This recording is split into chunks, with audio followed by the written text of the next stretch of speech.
Hey guys, welcome to another nice and nasty podcast. Now I'm particularly excited about this one because I've been doing YouTube channels. I've been watching YouTube pretty much since, well, I don't know, 15 years ago.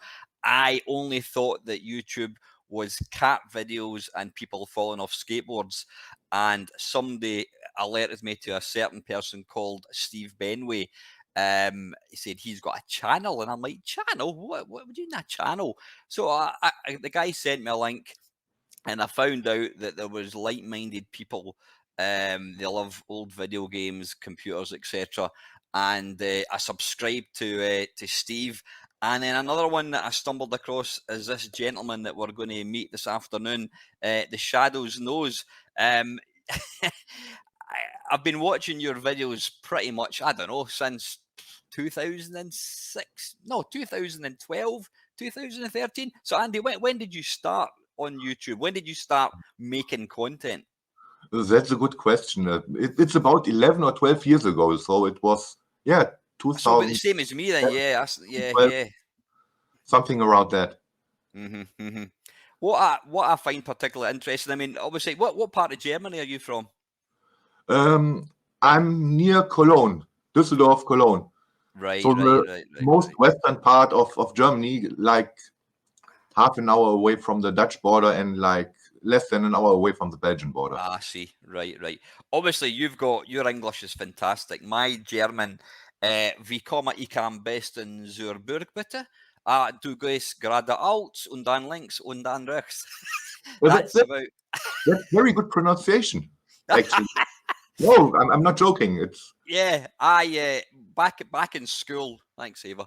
Back in school, when you had exams, you had to get, if you got an A, you got like 90% or 70%. A B was a pass. A C was 50% or more. A D was 40%, and an E was 30%. I got an E for German. I was terrible at German. The only thing I know how to do is ask somebody's name and can you tell me the best way to the castle. That's about the only things that I can actually do in German. So I'm ashamed of that. And unfortunately, most British people, as you probably know, Andy, are ridiculously lazy when it comes to languages. I'm actually just back from Spain, and we expect people to talk our language. So I'm delighted that you've got. I mean, do you guys learn English at school? Is it part of the curriculum? Yeah. From 5th grade on, we basically all learn English. Yeah. And in 11th grade onwards, I was in I'm not sure how to call it in English. It's like you have to pick 4 courses for your final exams. And 2 of them are like double the amount of hours. Yeah. And we had a very, very good teacher. She was not very like a normal teacher. She was very open, free, and a little bit like a hippie. That's what you want, yeah. Yeah, and we could. She did not just teach English. She wanted us to appreciate it, to like it. So, of course, if you have a course where you have twice as much hours, you only have people who want to do this. Yeah, of course. Aye. And I remember we had classes on Saturday, and nobody wanted to go there on Saturday. Yeah. So, most people didn't. And since we were already adults, we could sign our own excuses. I wasn't able to come because I had my period or something like that. And she made us a promise, because not only we would get in trouble if we would do this too much, also the teacher would get in trouble if only like 20 or 30% of the pupils attend to the class. Right. She made a promise. She promised us she would bring a TV and a video recorder, and we had to bring a movie or anything else. Everything was allowed. It just had to be in English. So we watched Married with Children, we watched Monty Python, we watched Indiana Jones, we watched 9.5 Weeks. It's cool. And the funny thing is, I don't know if you know the movie. Nine and a 9.5 half. weeks. I know it's Mickey Rourke before he became got plastic surgery. I don't think I've actually seen it. I don't think I've ever seen it. I don't remember Mickey Rourke. I more remember Kim Basinger. Oh yeah, I can But there was imagine why. one Yeah. scene where she was naked and Mickey Rourke was doing with some ice cubes around her boobs. And exactly when this scene was on, the director came in. So you can imagine the looks on his face, but he couldn't do anything because we all were adults. We were 18 or something like that. Yeah. And it was in English. So it was an English class, and we watched that movie. Brilliant. Yeah. So I mean, would you say you speak almost as good English as you do German? Oh no, no way. No. Yeah, yeah. But I mean, it's almost like second nature. So I mean, Monty Python, that is very, very, very British. So do you Yeah, get the humour in Monty Python? Yeah, of course. yeah. I Oh, love brilliant. British humor. Now I don't have a TV anymore, but when I had TV, Yeah, since I live in the most western part of Germany, it's yeah. very easy to pick up British television. So I had all the channels you had, BBC, Ah, ITV, Channel 4, right. Channel 5, and this via Yeah, satellite. So I only aye, watch British television. German aye. television really sucks. Is it? Yeah. I think the only German TV we got in the UK was a thing. It was in the 90s. It was called Eurotrash, and it quite literally was garbage. It was on late at night, and it usually involved a bit of sexuality and nudity, which for a growing up teenager in Scotland, that was quite a thing. So you used to record it on your videotape. But yeah, I mean, we don't think we get any. No, this is being British. We just expect everything to be in British. We got a lot of American TV, obviously, but I'll be honest, I'm not. I mean, I've got a TV sitting over there. I don't really watch TV. If I'm sitting watching TV, it's usually watching YouTube. I tend to just my pretty much my staple diet is YouTube because it's so diverse. There's everything. If you want to watch a crocodile fighting a white shark, you can watch. If you want to watch the ZX Spectrum running Doom, you can watch it. It's like the best TV thing ever. It's fantastic. That's the exact reason why I didn't bother to adjust my satellite dish that comes with my new apartment. I moved Yeah. down one downstairs from Oh, right. the Same roof same place. Yeah, yeah. 5 years ago or so, Mm-hmm. and there is a satellite dish mounted on the wall over there, and I didn't even bother to try if it works. Aye. So in my old apartment, I still had the BBC, and I watched one program. It was Top Gear. And when Clarkson got fired and the old Top Gear died, I stopped watching television. It was still the last Terrible. thing I watched. Yeah, yeah. I mean, one of the words that we like to use in Scotland is a cunt, and Jeremy Clarkson is a cunt. But you know what? I actually like him. He's arrogant. He's fully himself, but he he pretty much says what people think, and I like the guy. I happen to like him. And he is definitely not dumb. Oh no. He's a very intelligent, a very Yeah, eloquent guy, and he doesn't hold back his opinion, and that's what I appreciate. yeah, aye. And he's kind of funny. So, I mean, what attracted a Scotsman to watch a German's YouTube channel? I was thinking about that over the last couple of days before obviously we came on, and you remind me of me, if that makes any sense. You've got the same background in computers. You're, and don't take this the wrong way, but you're like a geek. You're like the geeks that I hung about with at school. You love delving into the whole. Let's compare the Atari 800 Stealth, and we'll compare it with the Commodore 6. I mean, nobody's interested in things like that apart from us. And just you, the way, and probably a bit like Steve Benway. Do you know Steve Benway? Of course, You're I aware of him, was yeah. lucky when I started my channel. He within 2 weeks he did a shout out of my channel. Aye. That And then gave you me a went, huge oh, boost in oh subscribers. yeah, So. yeah. I mean, I'll be honest, I don't really watch Steve's channel much now because he's kind of moved away from sort of retro gaming. He does a lot of PlayStation VR, and I'm not interested in modern games. I've got no interest in watching somebody playing a PlayStation 5 game. But Steve was a big, I think I was on 4 subscribers, and then Steve gave me a shout out and I went up to 60, and I'm like, woof, and that was brilliant. I've met Steve a couple of times in real life. He's very shy. He's a really shy guy, but lovely bloke. So he's like you and I. We're real people, and one of the things that I really there's a big convention on in Blackpool this It weekend. was yesterday, this weekend exactly, and I would have gone there if I hadn't been involved with the Amiga 38. Well, But listen, I'll hopefully be there next year so we can tie up, because I was lucky enough to I got asked to do the talks.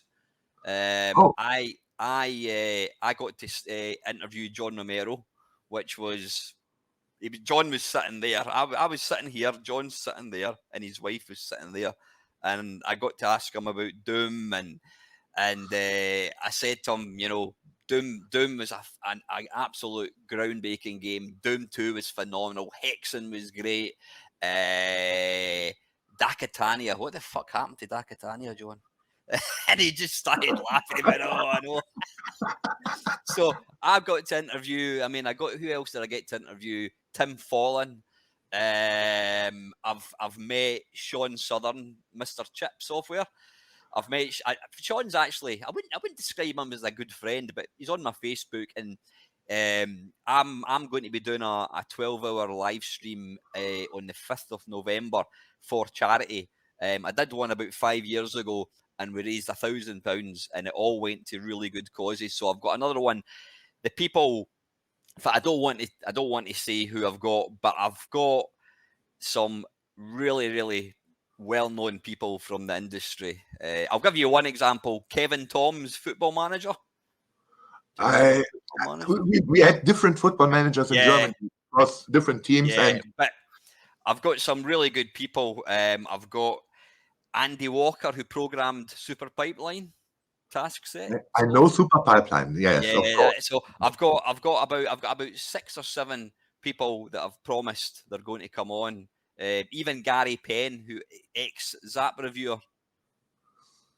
Are you aware of Zap magazine? I have read it on archive.com. Right. So I think, I don't know. It varies with the magazine. Sometimes they get deleted. Sometimes someone re-uploads them. So I don't know if they're still all online. But you could read all of them on archive. We'll put it this way. I've got your email address. I will zip up. I've got all the Zap magazines. I think there's about 100 from 1985 right up till whenever it stopped being a thing. I'll put them on the Google Box and send them across to you. But I've got this 12-hour live stream coming up, and I can't even remember where I'm going with this. Anyway, it's going to be epic, and if you fancy taking part, what I've said to everybody, I will give them a time slot, and they come in for half an hour, and we just talk and have a laugh. So if you could take part, that'd be phenomenal. But but you're very much like me. I've got no interest in I would even go so far as to say Mega Drive, and I don't look upon what would you say is retro? I don't like that phrase, but what would you term retro? If I go to those retro conventions in Belgium and the Netherlands, PlayStation 3 and Xbox 360 is already retro, but I draw the line, maybe original Xbox and PS2 is just becoming retro right now. Yeah. But personally, I don't have. I don't know. I've come to realize that I don't really play many games anymore. I mean, I'll give you a laugh. Despite everything I've just said, I've got an Xbox Series X that sits over there, and you know the game that I play on that, I'm addicted to it. It's Power Wash Simulator. What? Power Wash Simulator. That sounds crazy. You just get a hose and you clean things. That's all you do. You use you wash things. It's ridiculously. I'm addicted to the game. It's stupid. But yeah, apart from playing Power Wash Simulator, and when I do my live streams and do my videos, I'll obviously play games. Unlike yourself, Andy, you do stick to real hardware. Yeah. I'm not very technical, so I use emulators. But more recently, have you heard of the Mister, the FPGA Of Mister? course. Yeah, That's I've got to that's say that's not emulation. That's not emulation yeah, anymore.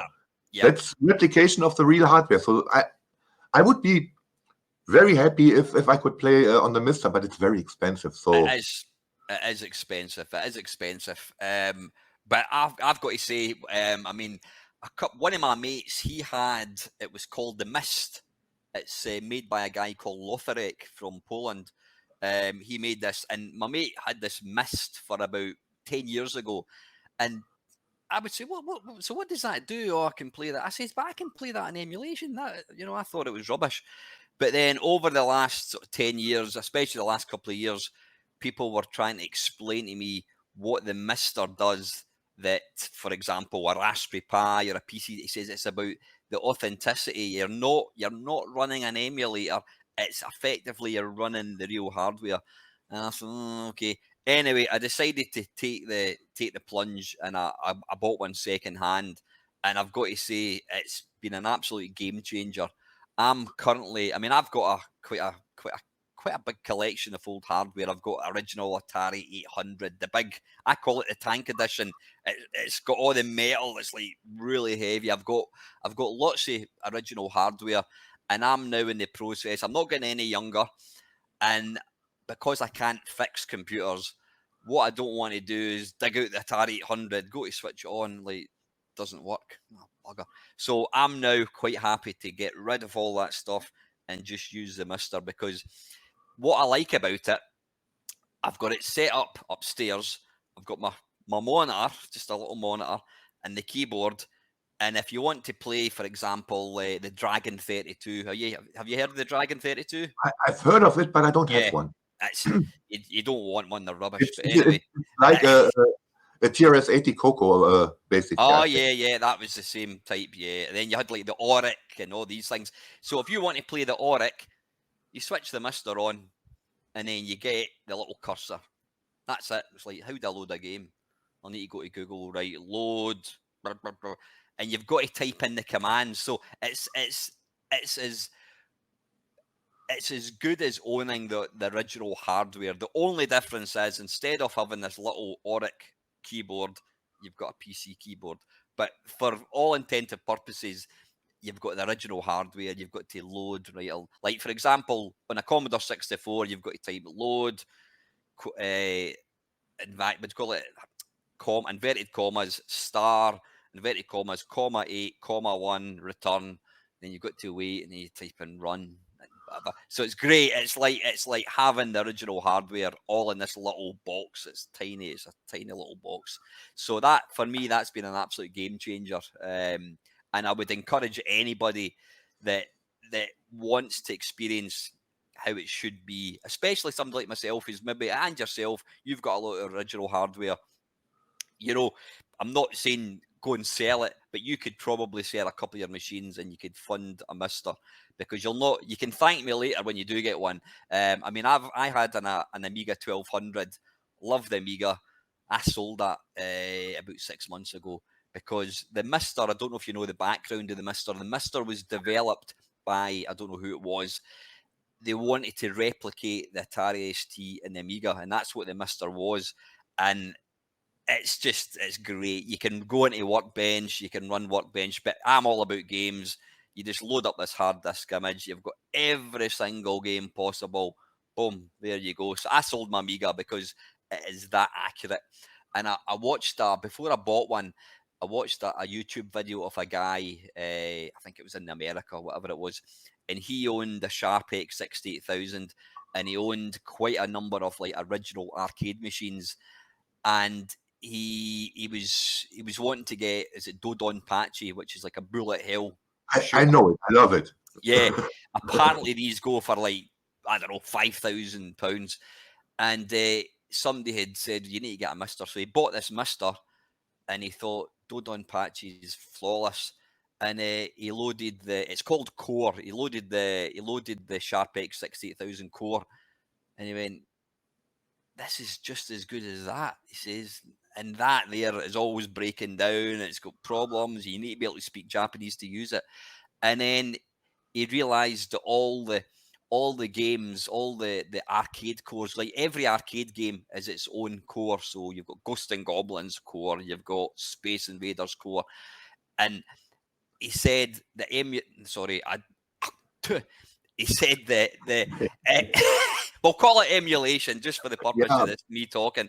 He said the emulation of these machines is 99.99999% accurate. He said, if you want to make it 100%, you get this little, what's it called? It's a little add-on. You can get them for like $3 from Japan, and it allows you to connect like a Super Nintendo controller. It allows you to connect an Atari 8-bit joystick. He said, if you want it 100%, get them.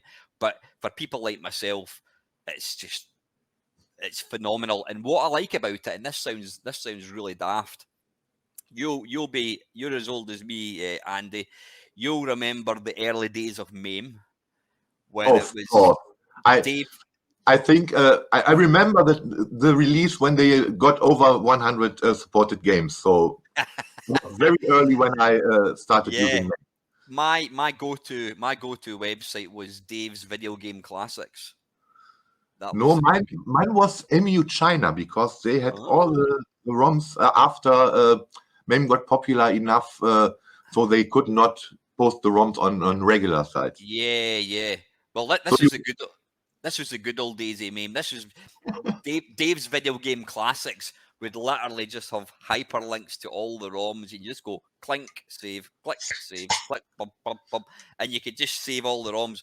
And it was great. The early days of MAME was fantastic because, you know, a couple of my favourite video games were things like Rolling Thunder and Year Kung Fu. And you would get Dave's Video Game Classics would say the next version of MAME is going to support Rolling Thunder. Oh, I couldn't wait to get it. And now it supports like 10,000 games. You've just got all these games, and you load up MAME, you think, what am I going to play? I don't know. And then there's too much. But with the Mister, there's maybe 200-300 games supported. So not every game is there. But when you run the update, it'll maybe say, yeah, Kung Fu is now added. You're like, oh, great. And it's like the good old days. It's like you can look forward to a game that you loved getting supported. Don't laugh, but MAME actually made me collect real hardware again. Oh, did it really? Yeah. And I thought, let's try other emulators. Let's try Vice for the C64, and it wasn't just right. So I went. I think I already had my C64 at my apartment and not at my parents anymore. So I just got into the storage space, got my C64 out, plugged it in, put it in the back of the TV, got my disk drive, got a couple of floppy disks, and I played the C64 again. And then I was going to flea markets for some other stuff I collected. Mm-hmm. And I saw, there's a C64. Oh, it has a cool joystick. How much is it? And it was like $15. And it was before the euro. So $15, 15 marks is like €7.50. And that was for a C64 with a disk drive, a monitor. And a huge box with floppy disks, joysticks, action replays, and the lot. And that was for like 2 or 3 years when I started collecting. So I have a huge pile of C64s and Amigas that I bought for nearly nothing. Unbelievable, yeah. Nowadays, yes. Something I found at the side of the street when they had electronic waste collections. And I was lucky enough to be on the street driving somewhere. Just at that point, I got a C64, a floppy drive. I got a C64. I got an Amiga 600 from a recycling center. Really? Yeah. But I saw the lady walking with the Amiga box to the press where it would have crush it. So I'm also a very shy guy. So I forced myself to get out of the car and ask the lady, excuse me, can I have this because I'm collecting this kind of stuff? And she said, yes, of course. Sadly, my husband already dumped the CD32. Oh, no way. Did you get into the skip and have a look for it? But luckily, she did not dump the disk drive, the HD disk drive that came with it, and the keyboard. Oh, But since well, I didn't have one, I sold them for really good money already, like yeah, 50 years ago or 10 years ago. yeah. So I got like 350 or 400 bucks just for the keyboard and the disk drive. Brilliant. Incredible. I can remember, I can distinctly remember, it was 1989, and I was in the car with a couple of friends, and we were going to the beach, and I remember seeing a Galaxian arcade machine lying at the side of the road, and we just kind of looked at it and just laughed. Oh, look at that. If I could go back 40 years, I'd get a van and I would get it into the back of the van. And Especially Galaxian, it's one of the best games from brilliant. I know. And Steve won't mind me saying this. I know Steve Benway has got a really, really impressive collection of hardware. He's got things like the Jupiter Ace and that. And he was like yourself, Andy. He was collecting before collecting was even a thing. Yeah, the advantage is you got stuff really, really cheap. People just wanted to get rid of it. And Oh yeah. last century, you had to pay to get rid of electronic waste. So around the millennium, they changed the law. So after that, you could drive to the recycling center and drop it off for free. And immediately, all of those stuff disappeared from the flea market. Mhm. Nobody bothered to carry this stuff there to get maybe 10 bucks for it. Yeah. They drove just right to the dump and dropped it. Yeah. There must have been so much hardware that was just destroyed back in the day. It's sad. And Nowadays, I mean that Commodore 64 that you got for £5, you could probably collectively, that's probably worth £1,000 when you add up. If you were to actually, if you could be bothered to go into eBay and take a photograph of Bruce Lee floppy disk, $14.99, drop zone tape, £5, you could, it's incredible. yeah, but you can still make bargains on those retro conventions. Do you think At least, so? Yeah. I do go to the Belgian ones, the Dutch ones, and to the German ones that are in proximity, like 100 kilometers or 100 miles even away. I would go there. Mm-hmm. But that's the great thing about this. Different countries had different systems that were popular. The MSX systems, not very popular in Germany, but hugely popular in the Netherlands and Belgium. Oh, were they? So Yeah. CDI, nobody bothered to get them in Germany, or almost nobody. I actually know people who had a CDI back in the days, but huge flop, very common in the Netherlands.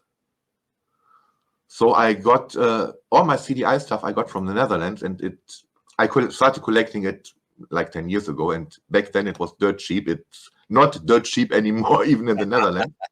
But that's great. You get different stuff in Belgium than you get in Germany or in the Netherlands. And I will not get rid of my stuff, even if I get a Mister. I would, of course, use the Mister for a lot of things, but I'm a hardware collector. I love collecting the stuff.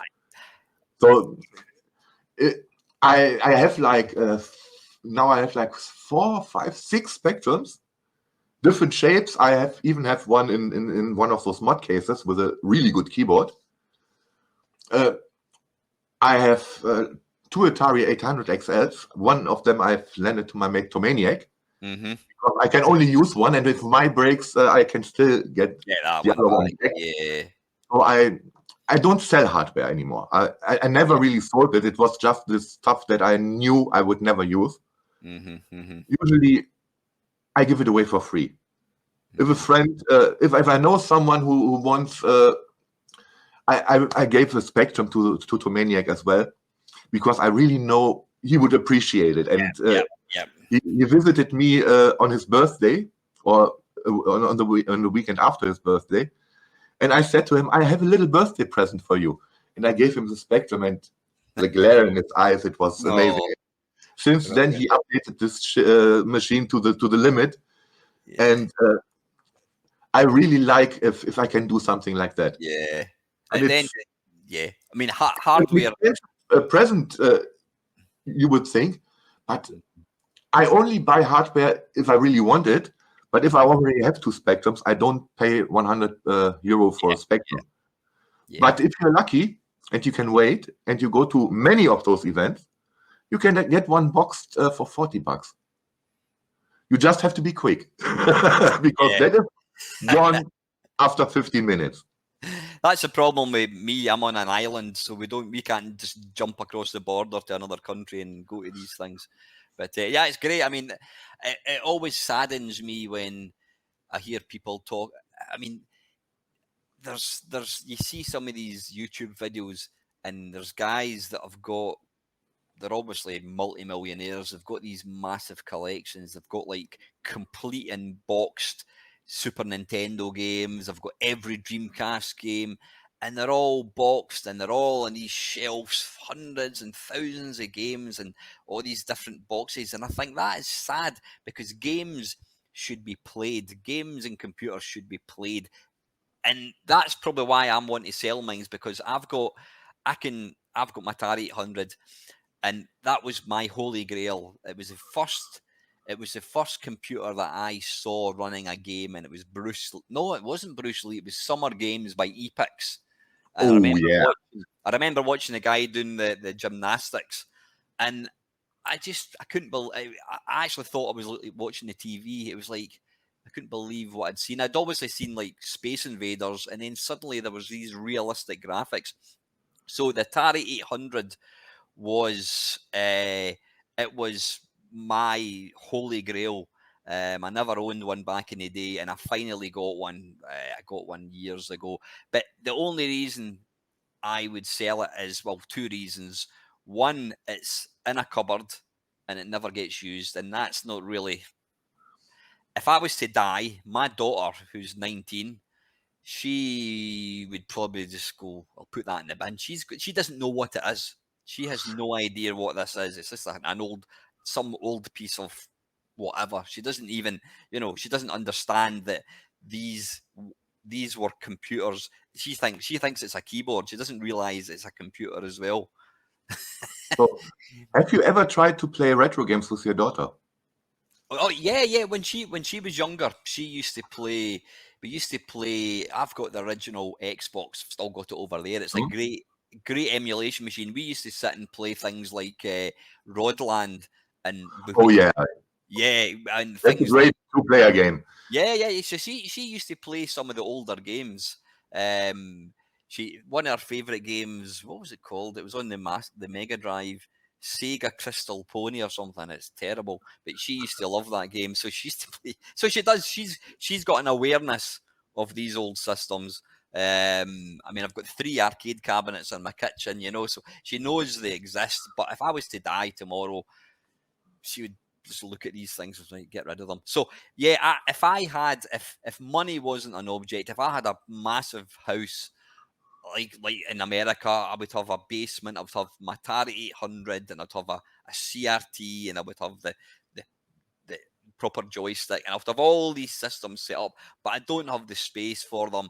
And so I would rather, as much as I want to try and maximize the money I get for them, I want to kind of pass these on to somebody who's going to make use of them and love it for what it is.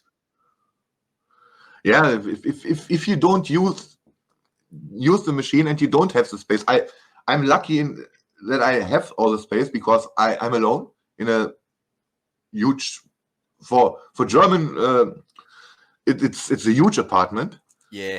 So I can dedicate a specific room just for my gaming stuff. Aye, brilliant. And nobody bothers me if I put up my gaming stuff in my living room. So right now I'm sitting on my sofa in my living room, and this is my PC setup. It's like 2 24-inch screens, my main PC is standing right next to my living room table, and to the right is my Sony broadcast monitor where I put the camera on when I record videos. Oh, yeah, yeah. That's in my living room. And Yeah. at the other end of my living room is a small CRT where I play like when I did this live stream where I tried to finish Whisper with Tomaniac together. Yeah, I watched that one. I listened to it Yeah, in the car. that was this corner where I have two really comfy, ugly, like the sofa, but really comfy stools.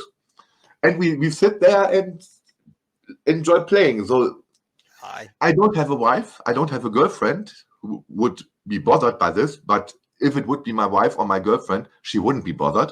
Exactly. Yeah. That's the reason why I don't have a wife, because I want a wife or a girl that shares my hobbies. Aye. Or at least appreciates it, and she doesn't have to be into retro gaming like I do. Yeah. But I want someone I can sit on the sofa and play just like play a double ball in Yeah. 2-player co-op or so. Or Yeah.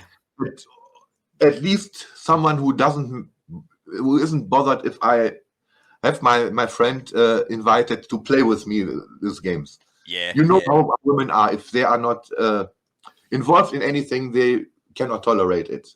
Yeah. Not all, but Yeah. that's Yeah. not uncommon. I mean, my girlfriend, we've been together for 4 years.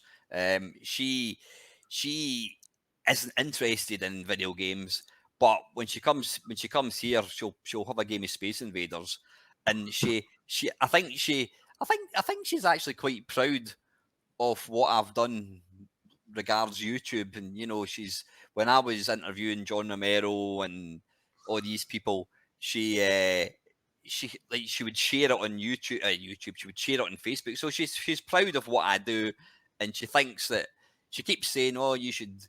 You should get into do broadcasting or something. I says, but that's not easier said than done. But yeah, she's not into video games, but she doesn't. She completely understands. But I'll say to her, I mean, I spoke to her just 10 minutes before I came onto this, and I said, "Oh, I need to go." I says, "I'm meeting one of my friends for a live stream," and she understands what it is I do. But yeah, I live on my own, apart from my daughter's upstairs. And I can just do what I want. I mean, under my TV, I've got an Xbox, I've got a mini Amiga, I've got a mini C64, I've got an original Xbox 360, I've got a Switch, I've got Nintendo Wii, I've got the big Commodore 64, and I've got a PlayStation 4, and I've got an Xbox there. And then I've got my games room upstairs, and I've got 3 arcade cabinets in my kitchen. Yeah, so yeah, we are very, very similar. So, also, before we kind of get into the meeting, in a cake cabinet, so I don't have one. But that would probably be a Neo Geo with a multi-card in it. All right. I did own a Neo Geo with a multi-cart, and I sold it because the Neo Geo is emulated perfectly. I can play it on my PC, I can play it on the Mister, I can play it on that if I wanted. Not that I do. I can play the Neo Geo is perfect on everything. I can play it on my little handhelds. I've got numerous Android handhelds, so I don't need to own a Neo Geo to be able to play these games. And it's things like the NES and the Master System and the Mega Drive, and that these are all perfect. There are 3 computers that I would never ever get rid of. Commodore 64. I've got the Ultimate 2 cartridge. Have you got one of these, by any chance? No, I have basically anything else but the Ultimate. It was too expensive for me, and I didn't want a single thing. You know my videos. I also like loading things from tape. Yeah, and aye. I am sometimes really using original tapes. I've built myself, I've not built it. I've ordered a Pi 1541. I don't know if you know that device. No. It's basically a 99.99999% compatible 1541, emulated with a Raspberry Pi, so you can get a picture on a monitor where you can select the disk image you want to emulate, and it's really compatible. So for the C64, it's just like using real floppy disks, and I really appreciate the experience of the loading times. It sounds crazy, but that's the reason why I don't have WHD load for the Amiga. I have a floppy drive emulator, and I emulate the loading times. So if you have to wait 2 minutes for every room that you enter, the game sucks. It doesn't matter if it wouldn't suck if you have it with WHD load and it loads immediately. But in the form it was released, it took 2 minutes for every room to load, and that's unplayable. What game is that you're talking about? It's not like 2 minutes, but it was like North Sea Inferno or Persian Gulf Inferno. Every time you went into the room, it started to load. Yeah. That was the game where it bothered me the most. I would have played it, but every time you get into a room, no. But I'm like you. I mean, when I do some of my live streams, I'll load up. Some really, really clever person has created cartridge images of virtually every game. So things like Whizball and Drop Zone, you just go on the mister, pick the game, boom, and then instantly you get the loading screen and you get the SID music, and then you press, I'm saying space, you press a button and the game's loaded. But sometimes, just for nostalgia, I'll load up Blue Max, and we'll sit and listen to all that American Yankee Doodle Dandy and I know it. coming soon, Drelbs, Fort Apocalypse. You get the little and that's what I was saying earlier on. I actually play very, very, very little computer games these days, apart from Power Wash Simulator. But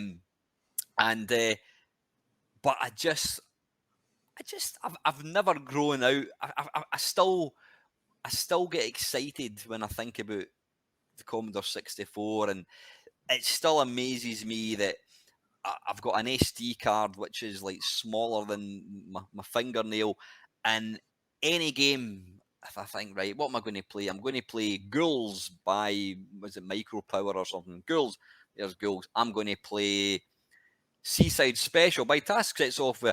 You've got, what I'll maybe do is I'll read a magazine and it will review, I don't know, Quo Vadis. I'll read the review and then I'll go, right, I'm going to play Quo Vadis. And sometimes I like to just get it loading and just sit back, have a drink of my tea, and just enjoy the whole nostalgia and experience of what it was back in the day. Exactly the same with me. Yeah. And sometimes, if you just want to play the game, I have something that's called Kung Fu Flash. It's a flash card I've heard of that. Yeah. for the C64, where you can put, it emulates cartridges. Not only the regular cartridges, but also like something like the Action Replay or something like that. Aye. So I do use Action Replay for loading on the C64. Back in the days, my C64 was modded with SpeedDOS. A parallel speeder. So the loading times were not as bad as on a regular C64. But I still appreciate the SpeedDOS loading times, the same with Action Replay.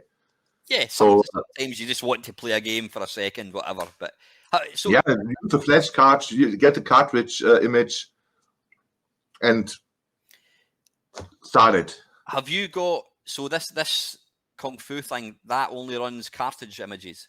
No, you can. It has a very basic disk drive emulation, so you can mount D64 images, but if it's a multi-load, it probably won't work. Aye, yeah. Which is But therefore, I have my Pi 1541. Aye, yeah. So you can, yeah. Have And you it got? works with every speed loader, so it also is supposed to work with how a nip. Do you know .nip images? Rips of the original floppy disk, including the copy. Oh, right. Yeah. It works with those as well. So Oh, it's right on, that bro. compatible that it even works with copy protected images. What I'll do if you're interested, I will zip up all these new cartridge images. Virtually every single game, virtually every Commodore 64 game you can think of, this guy has created a cartridge image. If you want, I'll zip them up and send them across to you, and you can put them onto your cartridge. It's handy to have them anyway. Yeah, why not? I may already have it because if I get something like that, I go crazy searching for anything that I could put on it. So I may already have it, but if I find a collection that pleases all my current needs, I don't even open the other archives because I already found what I was looking for. Yeah, but I'll send them across to you. But since we have basically unlimited bandwidth nowadays, and storage space for retro stuff is, I have built a couple of those. It's a tape card, so you can put a single load files on it. It plugs into the tape port of the C64. You just push Shift 1 stop. It loads a file browser, and then you can browse to all of those files on this SD card. And this is a 256 megabyte SD card because it was the cheapest I could get from China. That's like €1.20 for each. And it will easily hold all the single load files you could put onto this. And 64K file loads in 7 seconds over the tape port. And you made that yourself? I did not design it. It's a project on PCBWay. So you order the main PCB. You order this is an Arduino Mini or Micro. I'm not exactly sure. I think it's a Mini. And on the other side, it's just a SD card holder. You can put a micro SD card into this, and I think 3 other components and the plug for the C64. Right now I'm starting to fill this. I want to put this into a case so you cannot replace this card, and it will come with at least 500 games, I hope. Maybe I can get to 1,000. So if you want one, it will take a time to. The hardware is finished. I just can order more of this. I tried it. It's dirt cheap. You just order the PCB from PCBWay. It's like $2 or $3 for each. PCB. Flash the firmware to the Arduino, and you get those Arduinos for less than $2 from China. So if you order like 5 or 10 at one time, same with the PCBs, you don't order one, you order like 10 at least. So if I have finished the software, I made 5, but the 5th one, I cannot get the firmware to the Arduino. There's something wrong with the Arduino. If you want one, I have 4 working. 2 are already gone. I will keep one. If you want one, that would be brilliant. As soon as the software is finished, I will contact you. Brilliant. That would be fantastic. Just talking about original hardware, and I'm not saying that just because you've offered me that. Have you got a ZX81? Yes, I have 2. I have a ZX81, and I have this Timex Sinclair 1000 from Portugal. And it comes with 2 kilobytes instead of 1. But on both, the keyboard membrane is broken. I would have to replace the keyboards. Right. I don't know. I've got one that I never use. I don't even know. I don't even know if it works. I don't think I've got any power supply. Don't open it, because if you open it, you are very likely to break the keyboard membrane. That's how I broke it. So fragile. It's very brittle over the years, and and you can't do anything with it, to be honest. But if you had asked me to find the 3 worst computers this would have been one of them. Yeah, definitely. So yeah, I mean, if I was going to keep the three machines that I will never get rid of, Commodore 64, because that was my first. That was I had a Texas TI 1994A, which I thought at the time was rubbish, but I've since realised, because I've now got a Mister Core for the Texas, it's actually a very, very good machine. It's quite similar to ColecoVision. It's got the same sort of architecture. I mean, Donkey Kong, graphic chip, just a different CPU. Donkey Kong and the Texas is brilliant. Burger Time, stuff like that. So I would keep my Commodore 64. I would keep, although I never owned one back in the day, I would keep my Atari 130 XE, is it? It's 128K. I've got that. It's quite small. Not as nice as the original Atari. The 800. So I'd keep the Atari. I'd keep my Commodore 64, and the last machine would be the Vectrex. I'm lucky that I've got two Vectrexes. It is beautiful. Have you ever had the chance to play one? A classmate had one back in the day, so I played it in like 84, 83, 84. I had an Atari, my classmate had the Vectrex, and my cousin had the Philips video pack. Oh dear. So I was able to explain. Oh, it has a couple of very, very good games. Is it Pac? Most of the games. Sorry. Is it, what was it? I think it was Pac-Man, Munchman, or something. Casey Munchkin. I think that was maybe all right. That's cool, and there's a handful of really great games. But have you got a Philips video pack? Yeah, I've got the original one, and the later upgraded model that would have been the Odyssey 3 in America. Oh, right. They did not release it in America, but we got it's called the 7400. And it's basically exactly the same. The games are the same, but you got a high resolution backdrop image, which makes the experience worse because you cannot see. It's harder to see what's going on the screen because you have this backdrop instead of just a black screen. Plain, yeah. That's one of the things that is dirt cheap in the Netherlands, or was dirt cheap in the Netherlands, because Philips was a Dutch company, and everything Philips was hugely popular over there. Ah, see.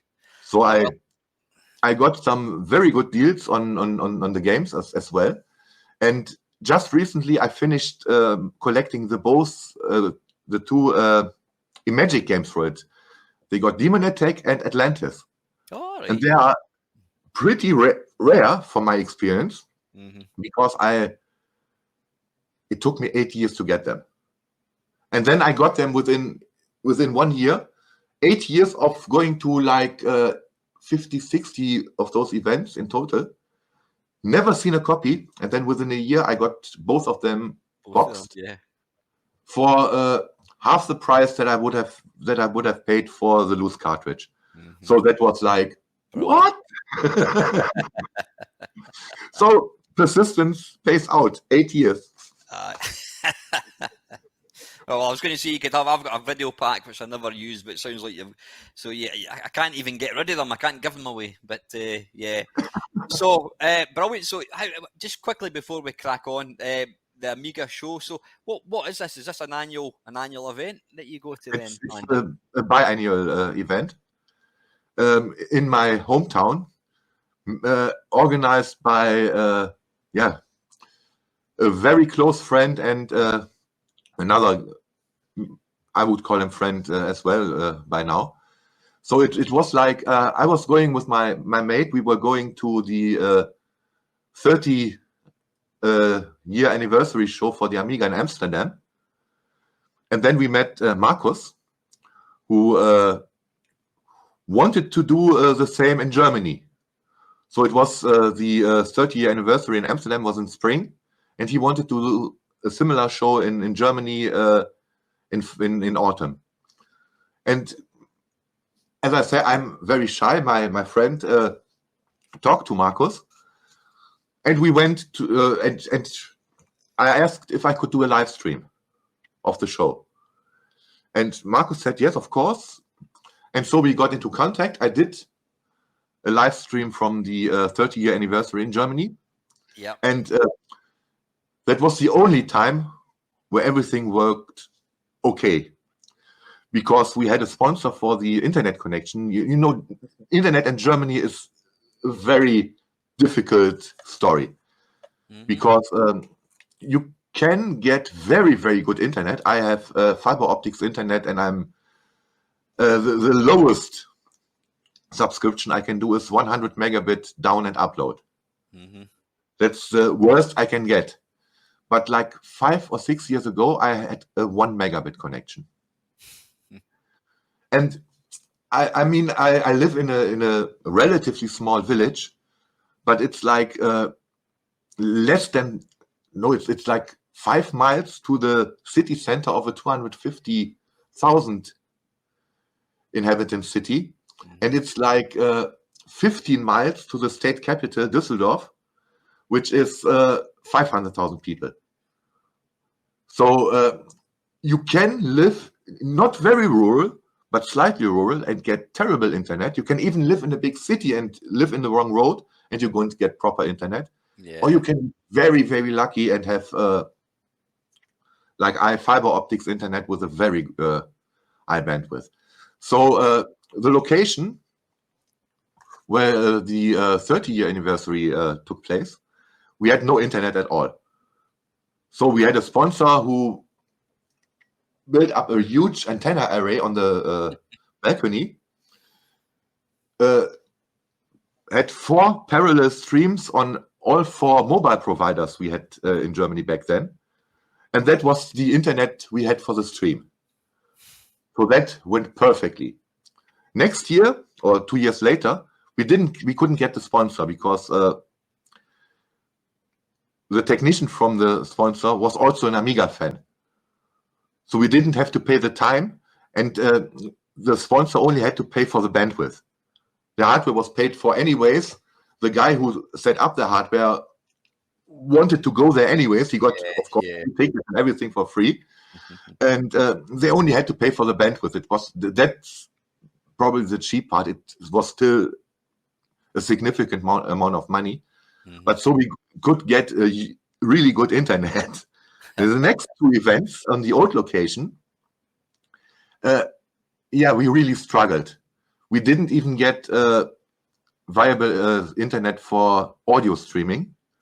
So we tried to stream, but basically I recorded the event and published the videos afterwards. And then came the pandemic.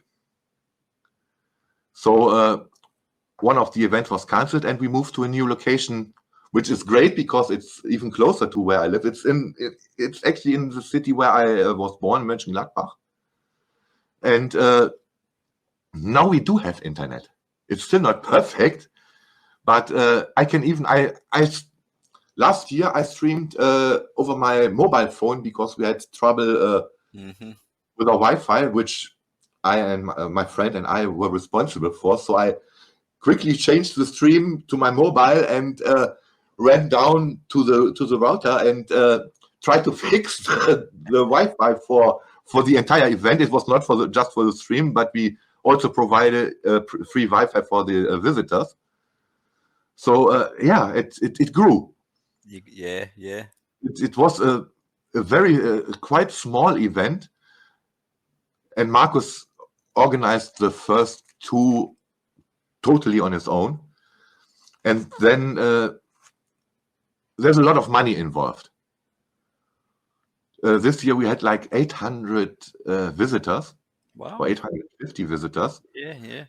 And you can imagine if every of those visitors pays like I think it's like 20 or 25 bucks entrance fee. That's a huge amount of money. We had RJ Michael and Dave Haney was there. Oh, right, yeah. Both were talking. We also had Chris Hülsbeck was there as a guest. So he's a very, very nice guy. So if you ever get a chance to interview him, you will love him. You will really love him. He's such a nice guy. I thought that he was supposed to be going to Blackpool this weekend. Is it maybe today then? Maybe Blackpool is a 2-day event, right? Yeah. Blackpool was Saturday and Sunday, which is today. Yeah, maybe it's there today. Yeah, possibly. If I hadn't been in Spain on holiday, I would have been interviewing Chris. He is such a nice guy. Yeah. Guy. And yeah, you can imagine if you get Dave Haney or RJ Michael, you pay for the flight, you pay for the hotel, and handling this as a not as a professional, but as a regular inhabitant of any country, you get problems with taxes. So they are going to ask, you really are not making any profit? You got like 30 or 50,000 euro entrance fee, and so it's a huge amount of paperwork. And my friend has his own company, so they're doing the financial stuff over his company, which makes it a lot easier, and it's gone quite huge. The first 3 were only 1 day. Last year it was Saturday and Sunday. This year it was like Friday evening and Saturday because they wanted to tone down. And I've seen Marcus, he was like, if I was that tired, he was more than that tired. I'm only a little bit on the side involved into this. I do the live stream, I do a little bit of tech support on the stage. So if they want another microphone, I set up the video projector and stuff like that. So I'm not doing very much, but since my friend is more involved with this, and I also get to read the official chat of those 2 guys. So I'm the third. I think there are only 3 guys who have access to them. Both of the organizers and me. But I regularly don't read it because most of the times it's not stuff for me. Yeah. I want to know what's happening on the Amiga 40 in 2 years. I just ask my mate. It's much easier than reading to like. The last 3 days it was like 50 or 60 messages per hour. Jeez, yeah. And you can't if they are not for you. It's not interesting to know if he has arrived at the hotel because I don't care, to be honest. I have to do my live stream. I have to set up the audio stuff. I have to set up the video stuff. And I have to care about that the internet works, that the video projector works. And that's my job. Not if the guests arrived at the hotel. Yeah, but it's really fun. It's really fun. So is it all talks, or is there actual hardware to kind of try out? That's one good thing about the new location. The old location was mainly talks and a small corner with hardware. Now we have a ground floor, huge ground floor, where we had a couple of guys who sold stuff. We had like Checkmate with the Checkmate display and the Checkmate case. I don't know if you know them. No, I'm not. Checkmate display is a modern TFT-based display for retro systems. So it has an RF input, it has a composite input, S-video, SCART, RGB, and a lot of stuff. It's really great. It's really expensive. Yeah. But it's the best thing if you want to use original hardware and do not want to use a CRT. And the funny thing is, I just wanted to ask him a little question, and we talked about like 30 minutes. Bit like you and I. Here we are. We've been on for an hour. And I was like, I have a live stream running up there, but I don't want to talk. Yeah, I was at Zap, which was this magazine which came out in 1985. They had a Zap Live event about 6 weeks ago down in England. So I drove down to a friend's house and we went along, and I didn't enjoy it. I thought it was there wasn't really any organisation. I mean, I saw Andrew Braybrook, which was nice to see him. He was walking about. I wanted to speak to him, but I never really got the chance. I've spoke to him on Twitter since then, but he's the thing is, I need to be careful because I'm not a massive fan of a lot of Andrew Braybrook's games. Uridium is technically it's a masterpiece, but it's a memory game. I don't like it. It's too difficult. Rainbow Islands, don't even get me started on Rainbow Islands. I think Rainbow Islands are an awful game. The conversion is yep, I You like don't it. like Rainbow Islands? Oh, I can't stand the game. We'll maybe make a video about that at some point. But if I ever get asked onto my channel to do a nice and nasty podcast, that might well be one of the games that I'll put in the bin. But so it was nice to see him. Jeff Minter was there. I know Jeff. I was talking to Jeff Minter outside. Him and Giles. Giles is Jeff's sort of partner. Jeff's a lovely guy. There's one place I want to meet Jeff Minter, and that is Amsterdam. I know a place where I would take him. You met him before?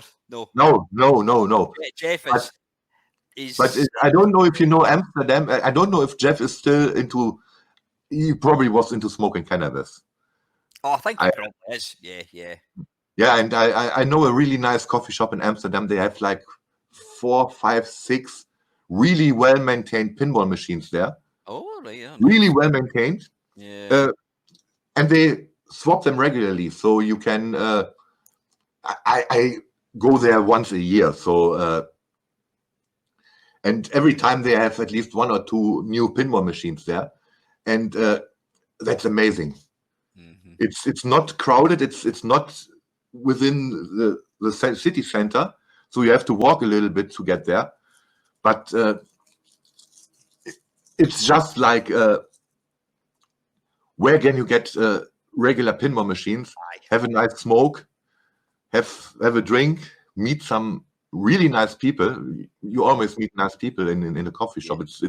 It sounds stupid, but it's really they attract a certain amount of people that are generally very nice.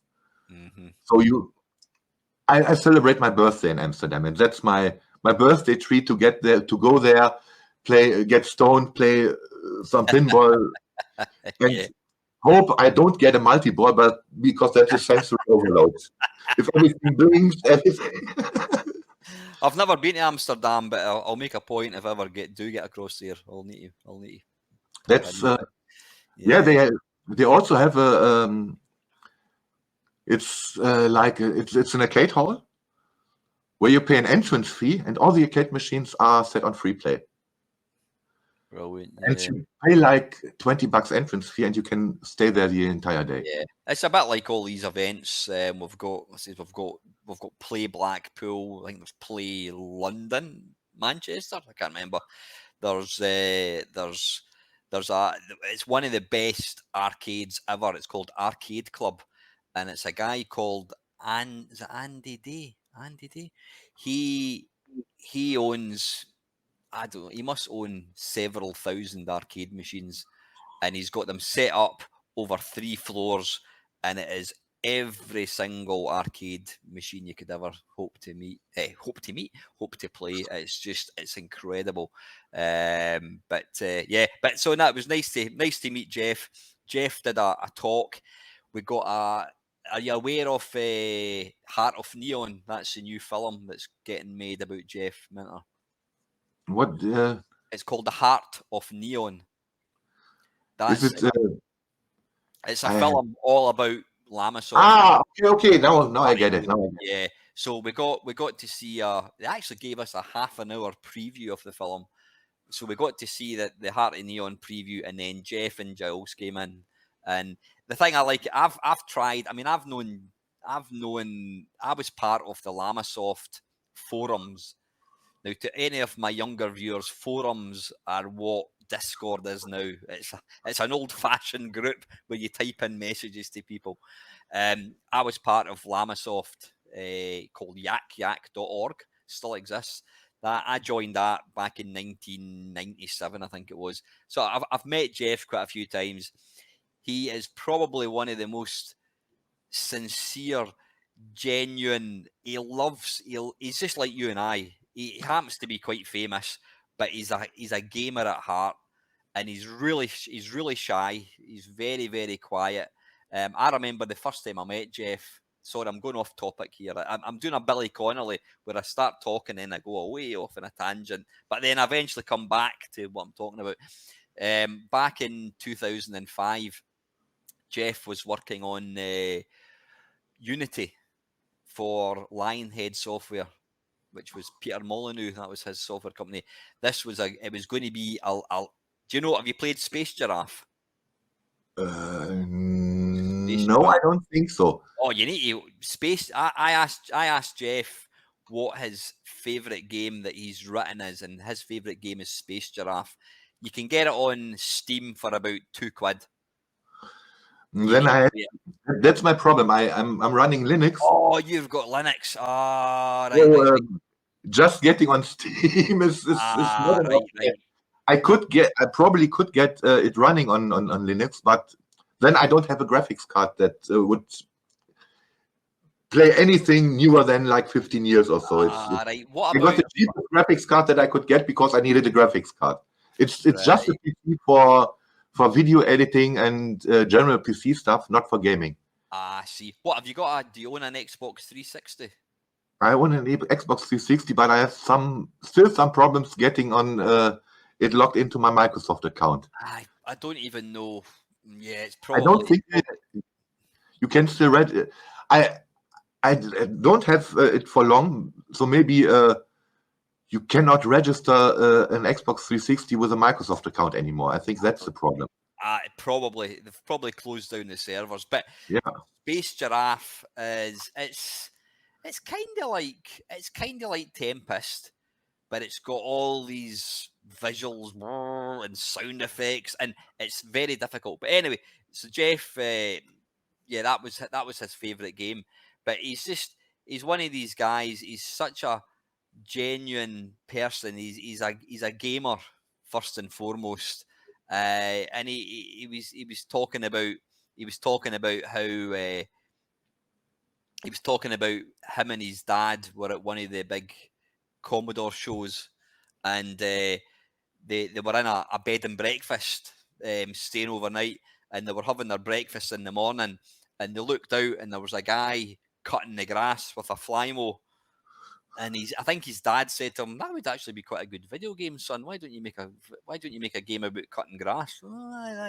So that's how Hover Bover came, and having to borrow your lawnmower from your neighbour and the dog, and it's just mental. And the other highlight of Zap Live was they had Archer McLean, who obviously sadly is no longer with us.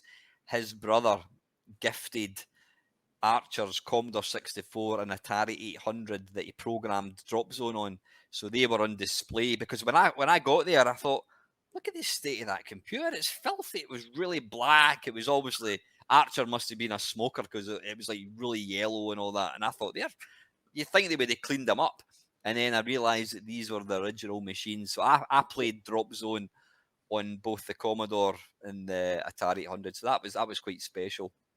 It's a great game, but Atari version is so much better than the Commodore version. Definitely. I know. I'll obviously need to edit that little bit out because I'm going to lose subscribers. We said. I think we have all grown up to the point that it doesn't matter anymore. I'm an Amiga fan, and I own like 4 or 5 Atari STs, and I really enjoy using them from time to time. Yeah. They're own special thing, and if there never had been an Amiga, it would have been the greatest computer of the 80s. I know that's was an Amiga, so I think there's definitely mileage for you and I to get together again, and we can discuss the best 16-bit computer, and we can discuss the best 8-bit computer and all that. But that's for another video. We can do that later on. So anyway, Andy, listen, we've only been recording for an hour and 16 minutes. We're going to get to the meat and bones of this video. Now, this is an unusual one because I'm going to put, and as long as you're okay with it, I'm going to put this out as a video so they can see us. Yeah, no and problem. it's going to go out as a podcast as well, because the Nice and Nasty podcast, there's something I like about podcasts where you can't see the screen. All you've got is the voice, and I think it gives a sort of certain purity when you're listening. You can be in the car, you can be on your bike, you can be out walking, and listening to a podcast is something quite nice. So this is going to be a podcast, but it's going to be a video as well, because obviously Andy and I are two really handsome looking guys. So it would be a shame for all these ladies that want to see the eye candy. So I'm going to keep it as a video. So the Nice and Nasty podcast, as you probably know, folks, it was something stupid that I thought about a few months ago.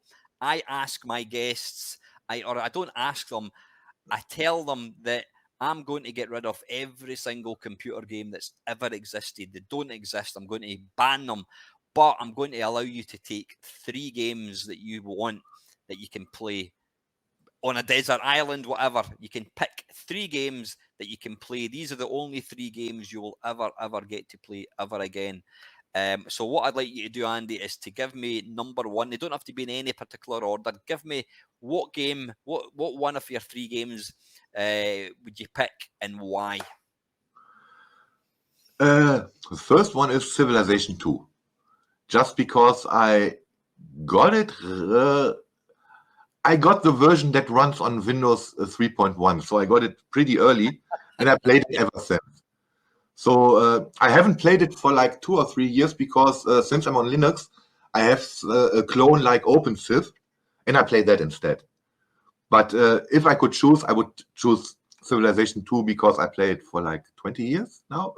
Wow. When was Windows 3.1? That was a long time ago, 1995, I think it was, 94. It was, yeah, when Windows 95 came out in 95, it was like 1994. I got my first PC in 94, so maybe it was 94. So it actually ran on Windows 3.1. I didn't think there was any games for Windows 3. I bought my first PC in 95, and I bought the disc. Was it 6.22 DOS? And then I bought Windows 3.1, and I think the only thing I could run was Minesweeper and Klondike. No, that was only there 2 were games. a couple of games for Windows 3.1, but it was a pain to get them running. King's Quest 6, 7 did run on Windows 3.1, but you had to install some certain extensions for Windows 3.1 to get more direct. The precursor to direct access, to DirectX was it basically, and it was a pain to get it running. So yeah, there weren't too many games for Windows 3.1, but I think Civilization 2 did run on Windows 3.1. So what drew you into Civilization 2? It's obviously, is it kind of like, apologies about my lack of knowledge, SimCity? SimCity was the original building a town and things, wasn't it?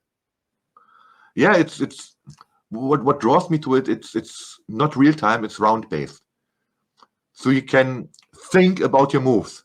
You're not right. Yeah. Nobody pressuring you. You can take an entire day for your move. Mm-hmm. And that's very relaxing. You can play it while doing other stuff. You can work and play this game. Mm-hmm. Because you do your work, you get stuck, you need a break to get your thoughts free. Yeah, let's get another move in Civilization. And then you get relaxed, and then you get back to work, and okay, that's the solution for the problem. So how does it work? Is it like Settlers, whatever? You build up and you build. You obviously you can manufacture things and you collect resources and you build factories, or does it go through the ages? Does it start like back in the Ice Age and then it goes through the Roman Empire and whatever? Or is it? Yeah, it starts like I think 4000 BC, and you develop. You have to research stuff, and it's on a hexagonal grid. Mm-hmm. And yeah, it's. How do you describe a game that you play for 20 years? You've obviously got your money's worth. That's good. Yes, of course. So that game does it ever end? Do you get to the end of the Yeah, game? if it You gets do. to the end if you either beat all your you destroy all your enemies, or the other civilizations or the other nations, or I think. But I usually play to I want to conquer the entire world. That's my stuff. Right. But I So think you can build a spaceship and send a mission to Alpha Centauri, and that's the successor to Civilization 2, Alpha Centauri, also made by Sid Meier. So right, admire, yeah. yeah, I briefly played Alpha Centauri, but I got back to Civilization because it's a better game. That's the one, yeah.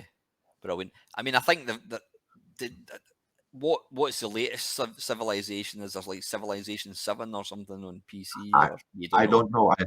Yeah. I had a quick look at Civilization 3 and then I got back to Civilization 2. Aye.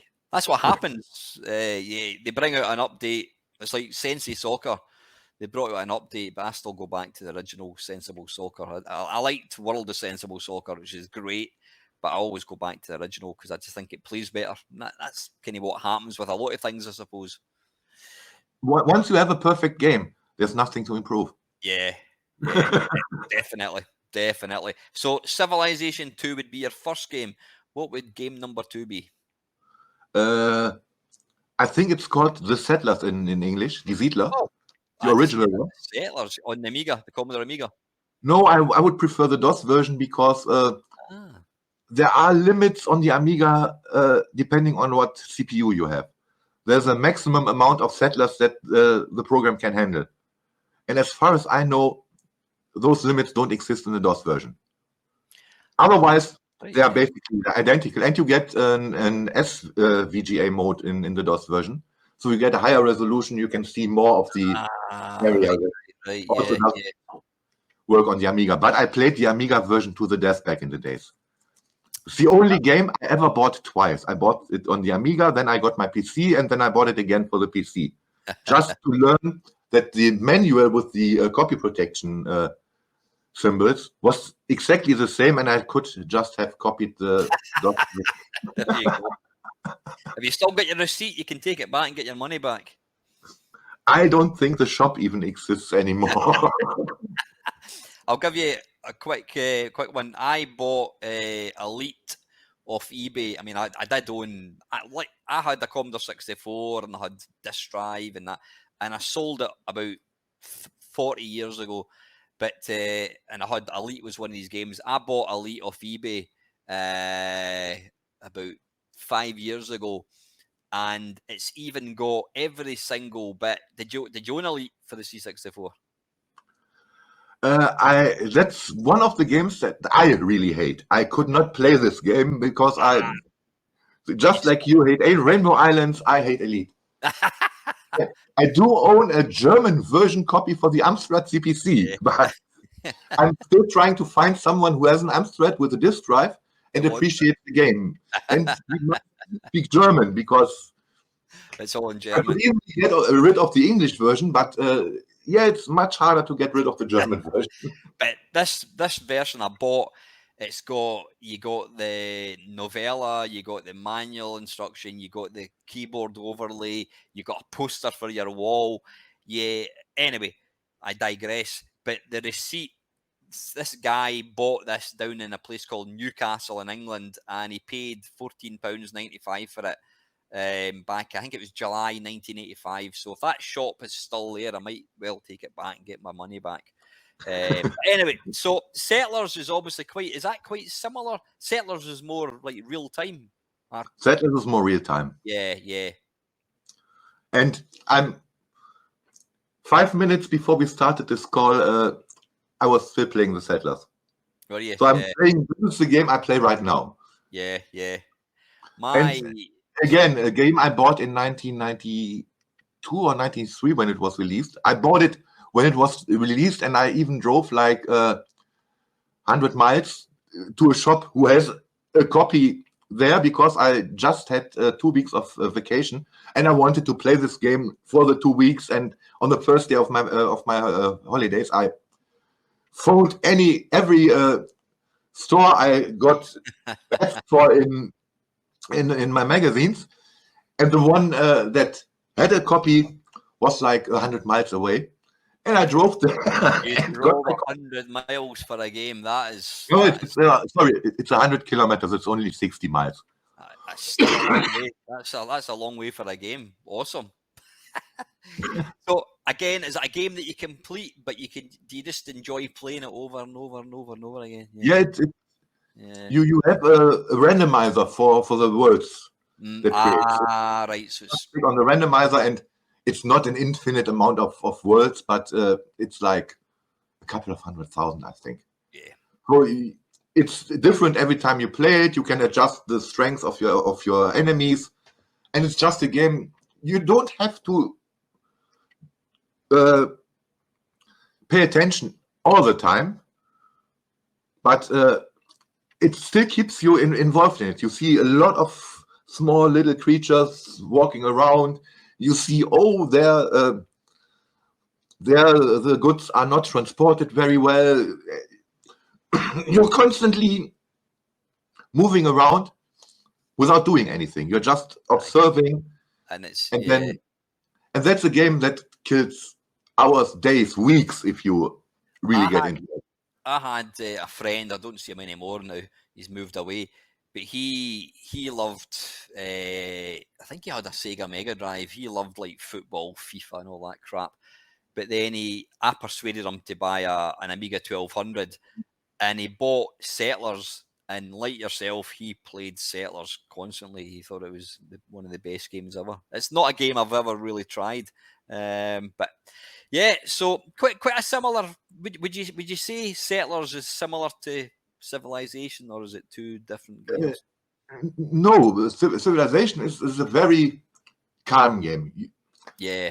You're not forced to do anything. Aye. Civilization, you constantly feel I have to observe everything. Yeah. And I like to play on huge maps, so you're constantly scrolling, looking if are my blacksmiths supplied with raw materials. How does this go? Oh, I need more gold mines because I need more gold to make my knights stronger. The game doesn't really force you to do anything, but you force yourself to do anything all the time. Yeah.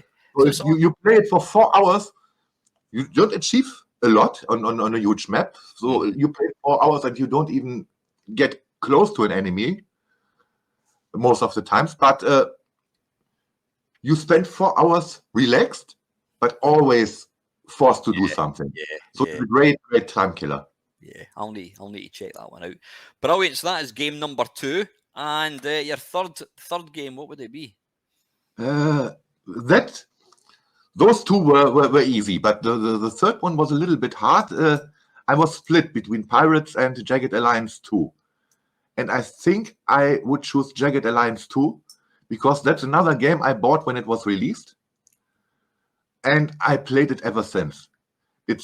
I don't think there has been a single year where I did not finish Jagged Alliance 2. What I've heard of the game. What refresh my memory? What is the game? I've heard of it. It's also a strategy game with some RPG elements. So you get it through a group of mercenary, and you have to basically free a country. You land in the country with basically 1 or 2 mercenaries. More you can't afford in the beginning, and the more you progress, you get more resources. You liberate certain villages which have a gold mine inside of them, and then you get more funds, and you can hire more and better mercenaries. Right. What kind of game engine is it? Like a top-down perspective, like it's an isometric one. Right. Kind of sort of like Syndicate type. Yeah, exactly. Yeah, a little bit like Syndicate, or like I can't remember the one with the from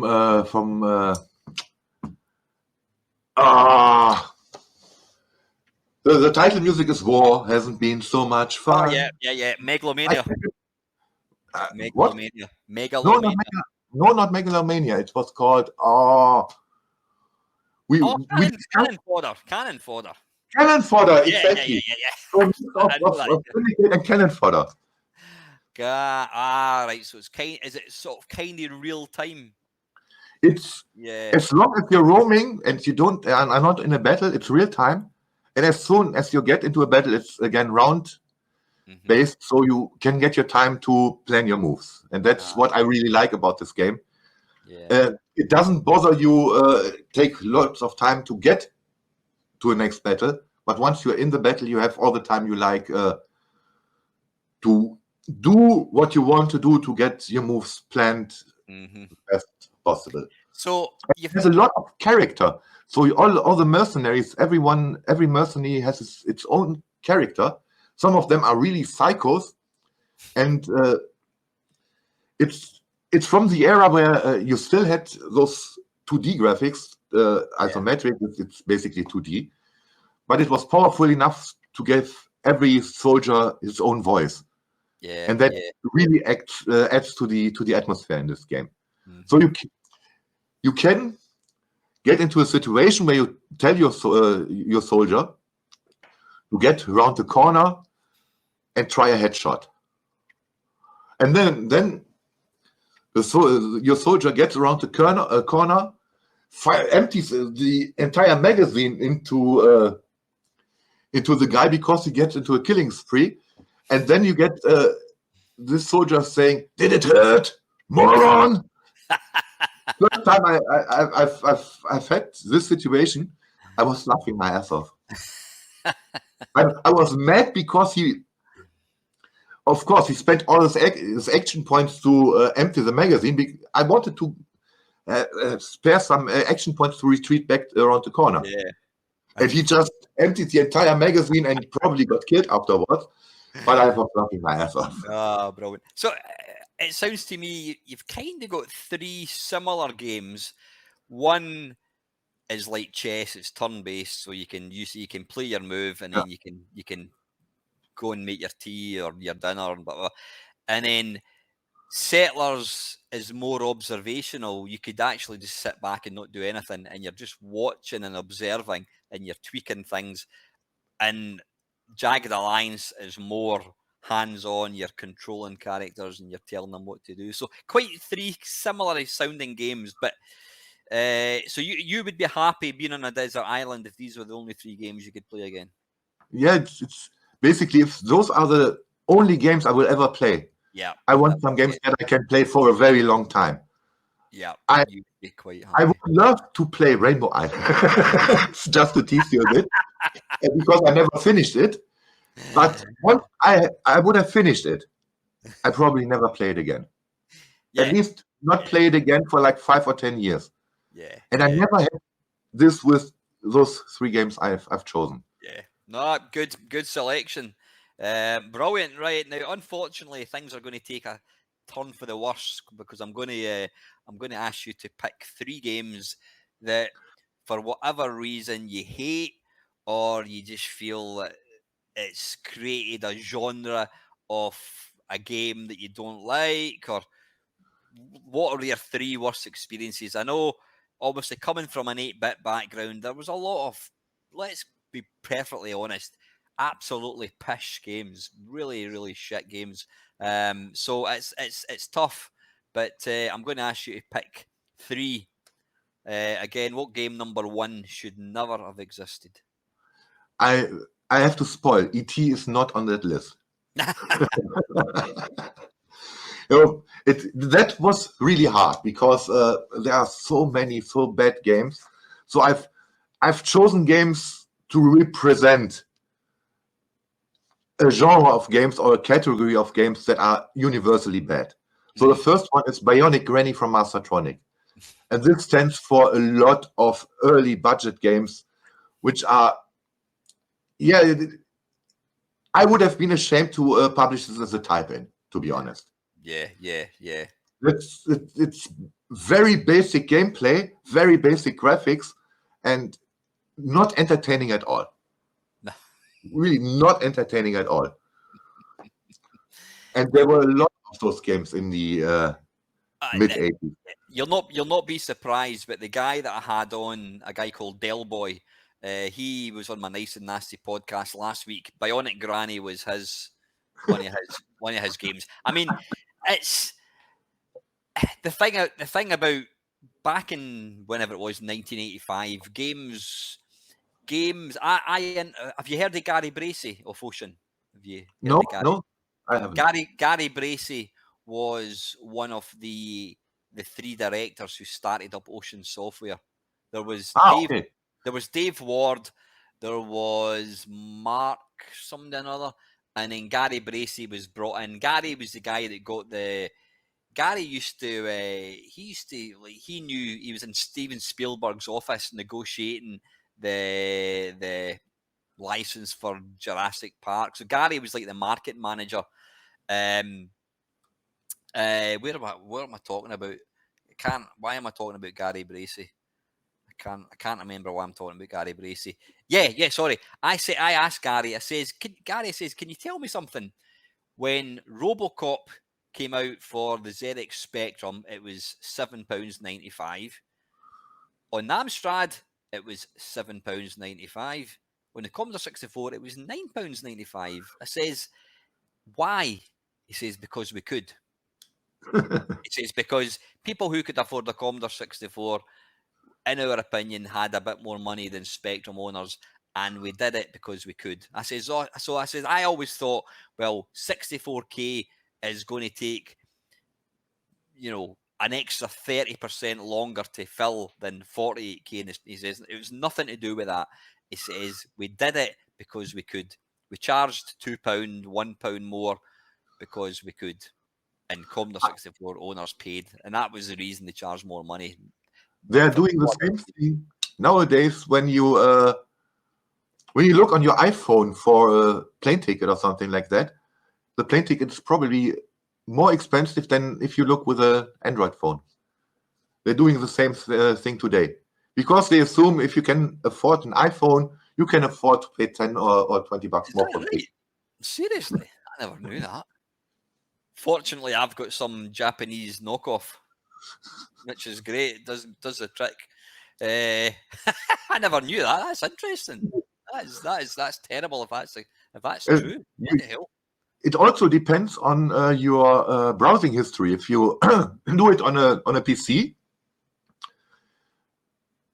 look up for plane tickets on your regular browser, and then open a private window. Go to the same site and look for the prices for the same tickets again. They may be different. Really? I never knew that. That's wow. I'll need to bear that in mind. They're trying to get the most out of it. Yeah. Up with Ocean back in the days. Yeah. Yeah, if, as you say, somebody who can afford the iPhone 15, then they've obviously got more money than sense. So they think, well, fuck it, we'll just charge more. But yeah, that was the reason. So anyway, getting back to, so back in 1985, games on the Commodore 64. I mean, I think when the Commodore 64 first came out in 1982, 1983, in the UK, games were about £5.99. It was stuff like Imagine Software, Wacky Waiters, Arcadia, some of the really early games, and they were terrible. But then when it got to 1984, 1985, when Ocean and Bug Bite and Quicksilver and Gremlin Graphics, the games became £8.95. Then they steadily creeped up to about £9.95 for a tape. If you wanted it on disc, you had to pay £14.99 for a disc. And then suddenly, in again 1985, 1986, Mastertronic came along with their budget games. Now they were offering games for £1.99, which was like a fifth of the price. Now people wanted as many games as they could, and and it didn't matter how bad the game was. You thought, I'm getting a new game for £1.99. And unfortunately, as Andy has said there, Mastertronic, the first bunch of games that came out were shite, absolutely shite. There was Bionic Granny, there was BMX Rider, and there was numerous other ones. But Bionic Granny, the idea is you're supposed to play the part of a grandmother, and you've got a big stick, and as children are coming out the school, you're hitting them with a stick. That was kind of the premise of the game. The graphics for the granny, I think you looked like a triangle. You were like a wee triangle shape, and you had this little stick that just kind of went like that constantly. The funny thing is, I own an original copy of Bionic Granny. I just had a look, but it's not among the tapes that just sit right there. I do own an original copy of it. Now, I believe the game is so bad that I don't think it actually tells you who programmed that. But if I'm not mistaken, I think it was Richard Darling who became Codemasters. It surely was one of the Darling brothers, because it really was made with... They have created their own game editor. Yeah. So they basically had their basic routines fixed, and they just had an editor to create new games with it. Yeah, there is nothing. There is absolutely nothing. There's no redeeming features playing Bionic Granny. The only redeeming feature I can think of from a parent's point of view was it would stop your kid playing the computer constantly, because it was so bad. You would play it, and it was just... I mean, I never bought the game. I remember seeing it. I think Zap magazine reviewed it, or one of the magazines reviewed it, and it got some like 5%. My friend who did the Nice and Nasty podcast last week, he recorded over the tape. He copied other games onto the tape because it was so bad. Understandable, totally understandable. Luckily, I did not fall for it back in the days. I did basically the only games I ever bought were Mastertronic games. The 199 games were like 10 marks, and the 299 games were like 15 marks. Just to get a little bit of perspective. More expensive than the direct conversion from pound to German marks. So if you would have just converted your £2 into German marks, it would have been like 7 marks. So we paid an extra premium of 3 marks for them in Germany. So stuff, at least games were more expensive, but the good thing is I played all the games. I didn't buy them, because piracy was really the way to go. Everybody who had a C64 had at least one box of floppy disks full with pirated games. So yeah, they could ask like... the normal price for this game was like 60 or 70 marks, and the tape games were cheaper. I think I bought 1 or 2 tape games for like 30, 40 marks. That was the medium price range. So like tape games were like $40, and this game's like $60 or $70. Much more expensive, but since we basically copied our games, I had one game on a floppy disk, and that was the Heart of Africa, because I could not get a German version of the game. And since it had a lot of text and I was like 12 years old, I didn't understand English enough to play the English version of this. Yeah. So I remember it was 69 German marks. Wow. And I should still have it somewhere. Was a great game. Only downside is I finished it once and I've never played it again. But I think to kind of let you understand how bad Bionic Granny was, you wouldn't copy it. It was awful. That was one of the games. If somebody asked me to copy him some games, and I did not want to get involved with this person, Bionic Granny was a game I put on the floppy disk. And I take it he never spoke to you ever again. No. Right, okay, no arguments from me in that one. That is Bionic Granny. That is confined to the bucket. Game number 2 of the Hall of Shame. That's a more modern one. That's Gingerbread Man for the PlayStation 2 or the Wii. I think it's also released on the Wii. I'm not familiar with that one. You need to... One second, please. It's one of those many shovelware games that were released for mostly the Wii, but you got also tons of shovelware games for the PlayStation 2. Yeah. It's a 3D platform game, kind of. So, yeah, just imagine a very, very terrible Spyro the Dragon or Mario 64. Uninspiring graphics, gameplay that was created by someone who never has created a game before, just to get it out very cheap and very quick to make some bugs. And I think they released the game in 3 different varieties, just with an asset swap. I can't remember the other 2 names, but there were a ton of those games. There was. So what was it called? The Gingerbread Man. It sounds Gingerbread Man. It sounds So- as bad as it probably was. It just Yeah. sounds awful, isn't it? So was it based around the fairy tale of the Gingerbread Man at all, or? I have no idea.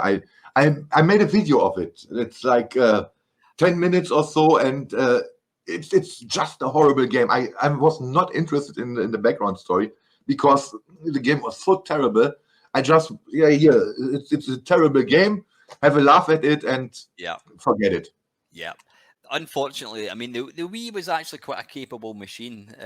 Some of the best games that were written, came out in the Wii. Unfortunately, as you say, I think the Wii was one of these systems where the casual gamer, I'm going to get a Wii, because I mean, when it first came out, you could not buy them for love nor money in the UK. People were selling them for £500-600. You were getting people's grannies and their aunties playing bowling, Wii Sport, and all that kind of stuff. So yeah, it became a lot of people owned Wiis that never played games before, and unfortunately, because of that, there was a big market. Companies were putting out just absolute shit. I remember buying one called, I think it was London Taxi Driver. Oh, I have that one as well for the PlayStation 2.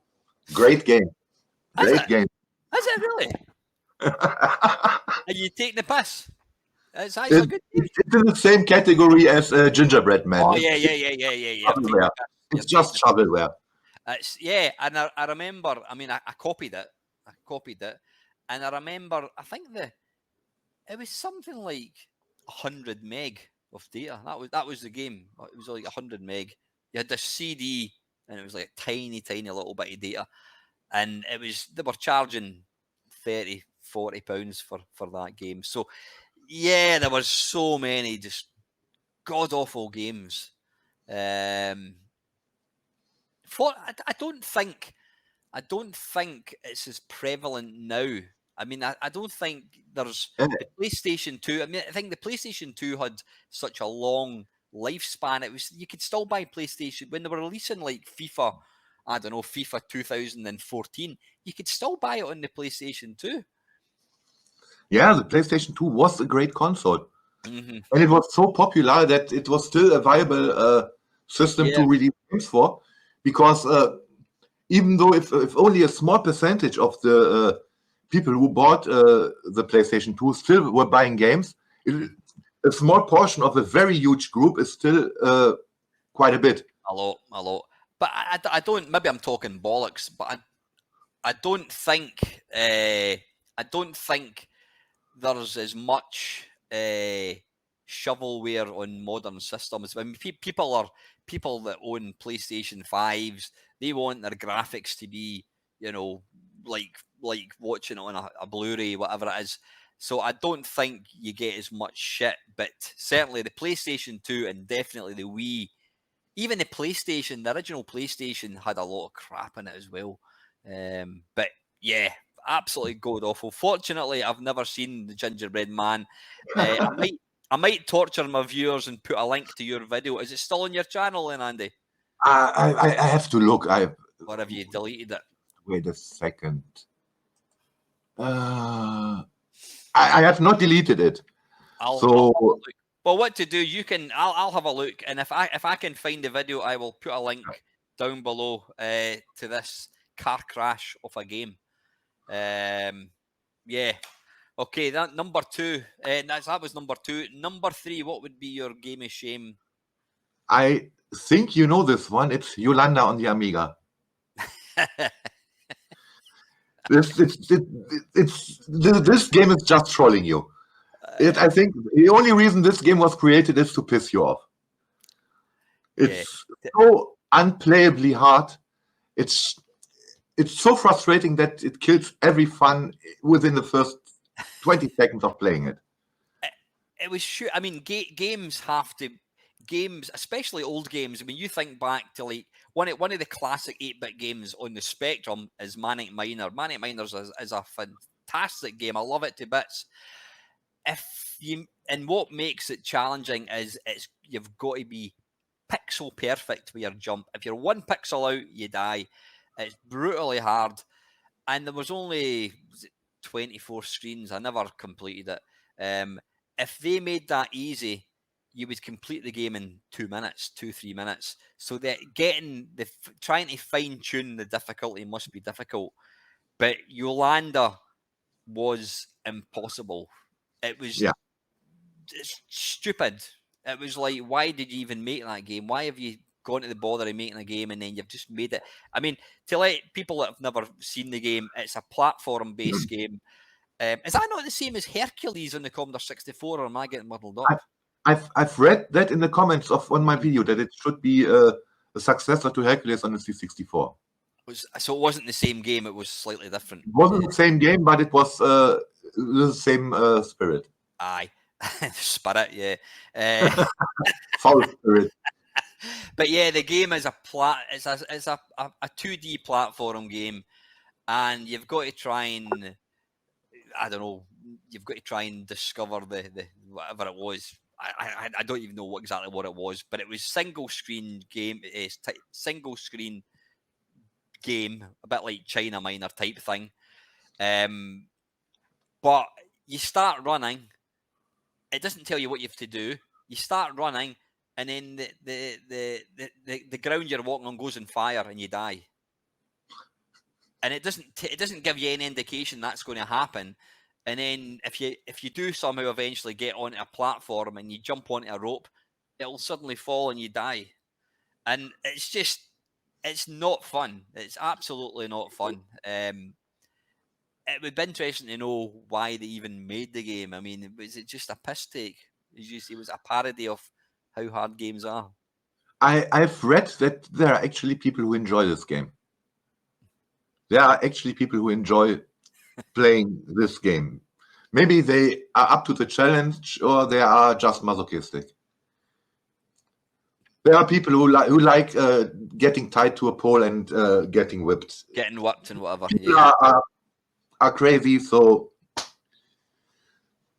I mean, maybe, yeah, I could not imagine how anybody could enjoy this, and I cannot see, as a programmer, if I had created this, I would not have.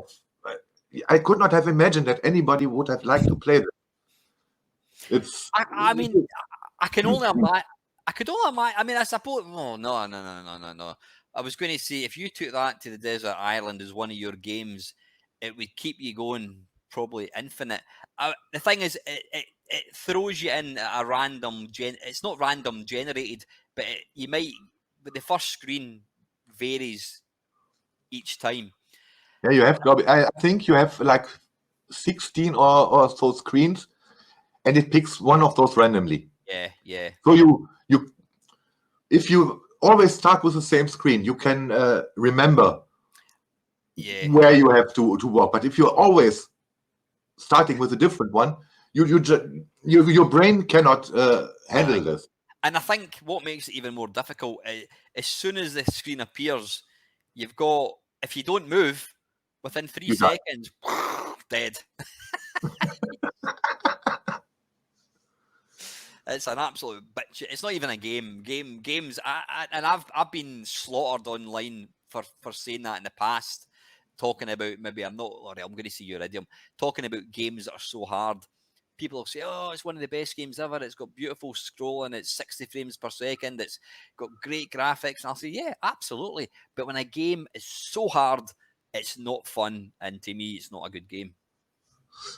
And Yolanda doesn't have any redeeming features other than it's a tape that you could use to copy Uridium or whatever onto the back of. That would have been a great compilation if you had Bionic Granny on one side and Yolanda on the other one. I think I would. I don't think if these were the only two games I could have played, I wouldn't be sitting here talking to you about computer games. I would be. I don't know, collecting stamps or something. I think those two games would have been on my list. Choose 3 games you donate for the people in Guantanamo Bay. Force them to play Yolanda for the entire day. But I don't think I think this violates the Geneva Convention. You couldn't possibly be that cruel. Absolutely not. So, listen, Andy, it's been an absolute blast. I like to annoy my friends who have OCD because it's coming up to 2 hours. It's 1 hour 57 and 6 seconds. So I'm going to end this before it gets to 2 hours, just because we can. It's been absolutely brilliant having you on. You've been, and I mean this sincerely, you've been a hero of mine for a long time. I've been watching, and when you disappeared for a wee while, I thought, and then you came back again. I'm going to put a link to Andy's channel down below. If you like old farts like me talking about old systems, you love Andy's channel. You and I have got a lot in common. I think I could safely say if you and I were in the same country, we'd be friends. That's very, very likely. I would be sitting on your couch playing 2-player rocket ball and what have you, Andy. So I'm hoping this isn't going to be the only video Andy comes on. I'll hopefully get onto his channel at some point. Whatever, doesn't matter. We can get together and we will come up with some good videos for the future. So I just want to thank everybody for watching and listening to this podcast. Hopefully you've enjoyed it. I'm sure you have. And massively, I just want to say a big thank you for taking time out from your busy schedule, Andy, to join me, mate. It's been great that I finally got you on. Yeah, I'm happy to be part of the community again. I did it disappear for a couple of years because of for health reasons, and I'm glad that I'm able to do this again. I've toned down a little bit. That's cool, but after all those years, I still enjoy collecting those old systems, playing those old games, talking about them, discussing how terrible they are, how good they are, how this computer is better than this one. How it's really a lot of fun. You and I have never met until 2 hours ago, and yet I think we could sit here for another 4 or 5 hours and just talk. Yeah. But I better go and get my lunch, and I better let you go. So massive thanks, Andy. I will be in touch, and we'll get together soon, buddy. All right, man. Was a great joy talking to you, and you have my contact address, and I think we can do some more entertaining stuff together. Okay, cheers, and Andy. Take care, buddy. Bye. Bye.